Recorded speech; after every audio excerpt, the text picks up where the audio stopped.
Welcome back to the Deep Dive. Today we are putting on the gloves and stepping into the real work. If you've been using the basic induction techniques, you know what it feels like to tap into that creative state. Right. But the source material for this week 2 process is asking for something, well, much deeper.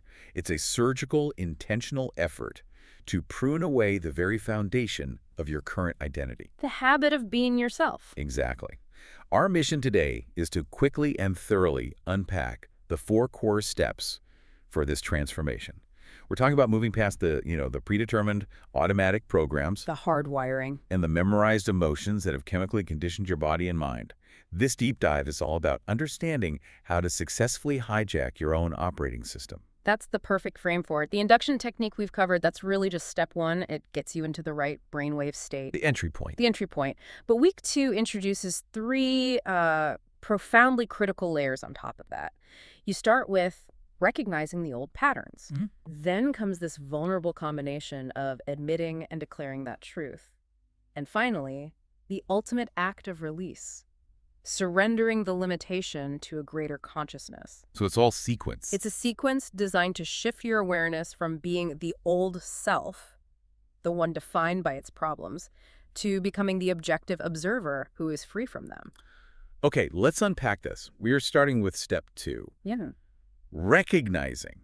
And I guess logically, to fix anything, you have to first clearly see what the problem is. Precisely. You can't fight a phantom. If you try to change something without really acknowledging its existence or its depth, you're just, spinning your wheels. The material compares this to the life review from near-death experiences, which I find fascinating. It's a powerful analogy. People in NDEs report seeing everything, every action, every hidden thought, every suppressed feeling. With total clarity. Total, objective, non-judgmental clarity about who they were. And that comparison gives us the core insight. Which is Why wait? Why wait for a life or death moment to get that clarity? You have the equipment right now in your own brain, the frontal lobe metacognition, to do this daily. to think about your own thinking. Yes, to conduct your own life review while you're living. You can effectively be reborn in the same life and override the programs that are dictating your destiny right now. So how does that separation feel in practice? I mean, you have to become still, quiet, attentive to that old personality. That's it. When you become still, you're taking your attention off the external world. The people, the places, the things that trigger your automatic reactions. Your usual inputs. The usual inputs. And when you stop giving them your energy, the emotions start to settle. And that's when your consciousness can become conscious of what was unconscious. You're moving from just reacting to observing. You've got it. The process starts with some very direct, almost brutally honest self-assessment. Frontal lobe questions, right?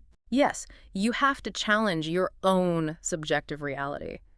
Ask things like, what kind of person am I really like inside versus who I pretend to be? And the big one. Is there one feeling I struggle with over and over and over again every single day? That last question is vital. It leads you right to the core action of this section. Choosing one emotion to unmemorize. Just one. The material really insists on that. So even if I have issues with, say, guilt and anger and fear, I should just pick one. You have to pick one to start. It's about focus and efficiency. But aren't they all linked chemically? They are. All those survival emotions run on the same chemical cocktails. Cortisol, adrenaline, stress hormones. Trying to dismantle that whole system at once is it's overwhelming. The body would resist like crazy. So you pick one target. Pick one clear target, say resentment. The great news is, if you successfully unmemorize resentment, all the associated feelings like frustration or judgment or hate, they'll decrease too. Because they're feeding on the same chemical supply. You're basically taming the body, so it no longer runs unconsciously as the mind. You're breaking the addiction to those feelings. Which gets us to this idea of chemical conditioning. How exactly does a feeling become a memorized program? Think about it like this. Every time you have a strong negative emotional reaction, your body gets flooded with chemicals. Right. The brain creates a thought, I am angry, I am a victim, and the body physically experiences that chemistry. After years of this, the body gets conditioned. It actually starts to expect, even crave that chemical hit to feel normal. So the feeling itself starts to drive the thoughts. Exactly. The feeling influences your thoughts. creates automatic attitudes, and reinforces that old identity. You become addicted to your own feelings. Okay, so once we've named the emotion, That let's use anxiety for an example, the next action is to observe exactly how that emotion feels in the body. Yes, get tangible. You have to close your eyes and notice its physical signature. Like, do I get a hot flush? Yeah. A tightness in my chest? Is there a jittery feeling in your stomach? Does your breathing get shallow and quick? That physical sensation, that is the body's memory of the past. That feeling is the motivation for your current identity. Wow. So I'm basically bound to the past because I'm chemically reliving it? Constantly. And the final piece of this recognition step is to synthesize that feeling into a mindset.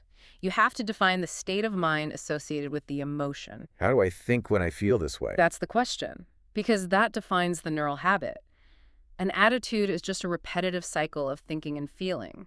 If you're focused on fear, your state of mind might be overwhelming despair. Or if it's suffering, maybe you feel like a victim, resentful. Or even lazy. You have to know the pattern you're about to dismantle, because your behaviors and choices will always be equal to that feeling, which just guarantees you create more of the same. Okay, so we've recognized the pattern. We've defined the neural habit, felt its anchor in the body. Now we move to step 3.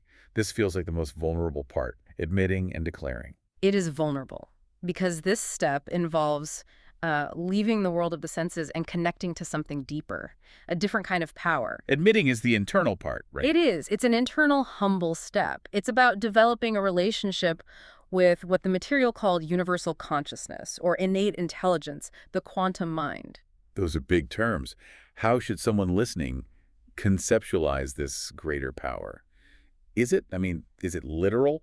The material suggests it is very literal, an actual energetic connection. But, and this is the key, you don't need a specific label. So it's not a religious thing. Not at all, unless you want it to be. The only thing you need to grasp is that this power is unconditional love. It operates with no punishment, no judgment, no blame, no rejection. It already knows everything anyway. It already knows everything. It's just waiting patiently for you to be free. And knowing that, Yeah. that's what makes true admittance possible. You can be completely honest. And what are we admitting? The hidden truth. The hidden truth, the secret self. You admit things like, I'm afraid of falling in love because I don't want to get hurt again, or I pretend I'm happy, but I'm actually suffering because I'm deeply lonely. You're trying to eliminate the pain before it creates another bad experience. You change in joy, not in crisis. And here's where it gets really interesting. After you admit it inwardly, you have to declare it outwardly. Speaking it out loud. Why is the physical act of speaking so important? Because that's what breaks the energetic bonds. Remember, emotions are energy in motion. Yeah. Everything external in your life, your job, your friends, your home, it all has an energetic, emotional attachment. When you speak the truth out loud, you break the emotional ties to those external cues that reinforce the old you. Like these example about hatred. If I hate someone, that hate actually keeps me energetically attached to them. You're addicted to the feeling of hatred, so you need them in your life to keep getting your chemical fix. Declaring the truth severs that cord. You're no longer getting your identity from that person, place, or thing, and the benefit is huge. You liberate all the energy that was locked up, maintaining those toxic bonds. So that becomes free energy to create something new.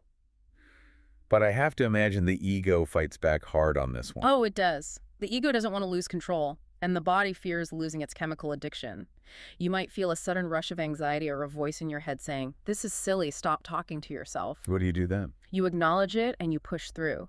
Because just saying the word out loud, shame, anger, during that meditation closes the gap between who you appear to be and who you really are. You feel an immediate sense of relief. You move from feeling like a victim to just being an observer of a past pattern. You got it. And that sets us up perfectly for the final and maybe the most crucial step, surrendering. Letting go of control over the solution. Which is where we have to bring in Einstein's wisdom. No problem could be solved from the same level of consciousness that created it. Right. Our limited ego mind is steeped in the emotional energy of the problem. It can't see a way out. It can't. It will only create more of the same. So you have to humbly ask the grander, more resourceful consciousness, this infinite sea of possibilities, to solve it for you. And the solution will come in a way your limited mind could never have predicted. But here's the paradox of control. You can't surrender and also try to control the outcome. You can't give it conditions. No saying, I give this worry to you, but it would be better if you solved it by tomorrow at noon. You're interfering. True surrender means letting go of the how and just trusting the unlimited essence to handle the what.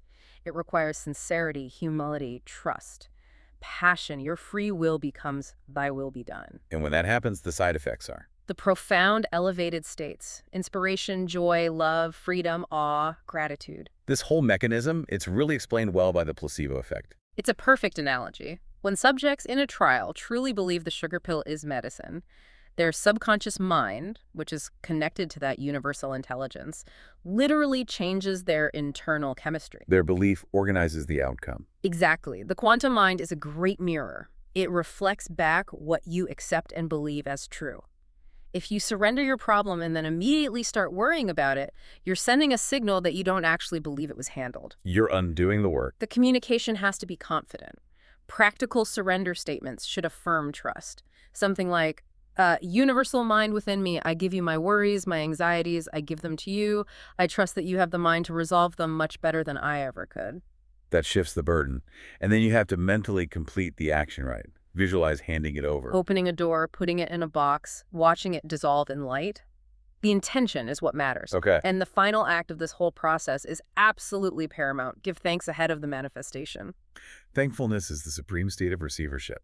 You are sending the clearest possible signal into the quantum field that your intention has already happened. You're confirming the outcome before you can see it. So what does this all mean? The flow is intense. You do the induction. Then you recognize the limitation. Yeah. You inwardly admit the truth and outwardly declare the emotion to break the bonds. And finally, you surrender it to the greater mind. And immediately give thanks. Right. And with practice, these steps stop feeling separate. They merge into one smooth, fluid action. You free the body from being in the mind, and you call back all that energy that was wasted on the path. Energy you can now use to build your future. Precisely. The ultimate goal, then, is to live as if your prayers have already been answered. To let the quantum mind organize your life in new ways the ego couldn't imagine. So for that one pattern you're working on, what part of that future resolved reality are you ready to fully accept and give thanks for today before it even arrives? Reflect on that act of acceptance, because that is where the real shift begins.